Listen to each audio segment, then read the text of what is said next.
So, a while back, my 7-year-old grandson started begging my daughter and I to buy him a necktie. We were only able to find one at our local Walmart, so I decided to look up some pattern ideas, and this is what I came up with. And you can pause back there to see the measurements. This one will fit the average size 7-year-old. So you can see there that I did put a lining. I don't use interfacing, I just use some muslin to line it to give it that little bit of thickness. You can see I'm going to fold that one side over and cut that triangle off.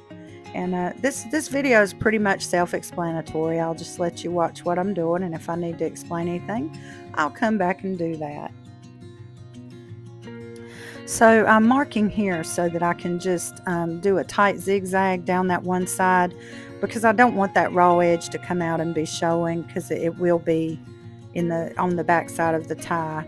You can do this all around the raw edges if you want to. I just choose not to do that. I didn't feel like wasting a lot of thread, but you'll see me put zigzag stitches where there'll be raw edges just to keep it clean. I do plan on making some of these to sell on my website, and you can check that out. There'll be a link in the description box below.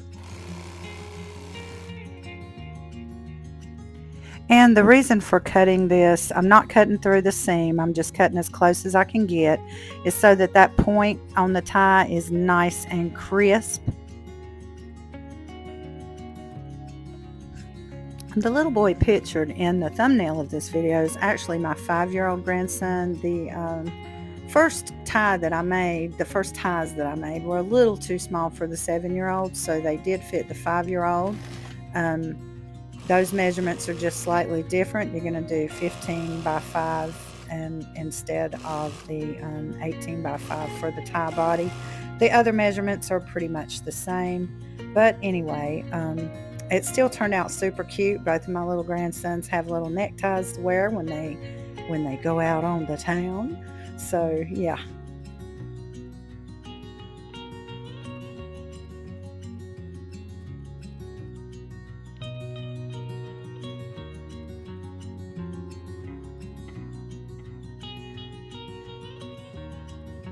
So you can see here I did a tight zigzag to close that up too, just in case, I don't want it to come open and mess up the tie.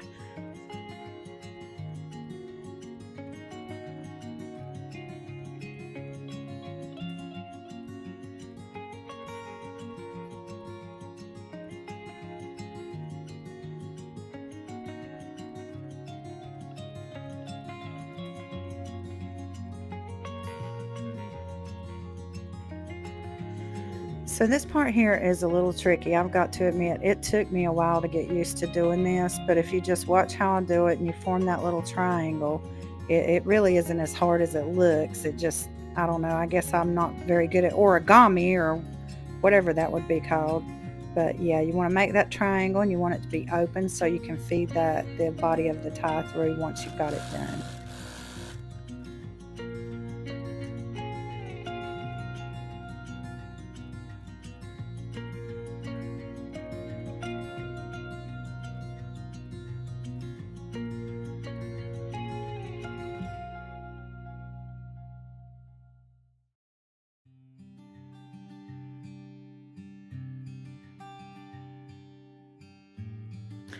And you're going to feed the body of the tie through the back so that that seam in the back doesn't show. And what I like to do is I will feed this through and then get a dowel and hold it on there until I get the neck strap ready. That way it doesn't come all the way through, and then you've just wasted your time feeding it through. So yeah, that makes it a little easier to keep it in place while you're preparing the last step.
So that's it. These are fun and easy to make. I have made a ton of ties for my little grandson, so he has one for every day of the week.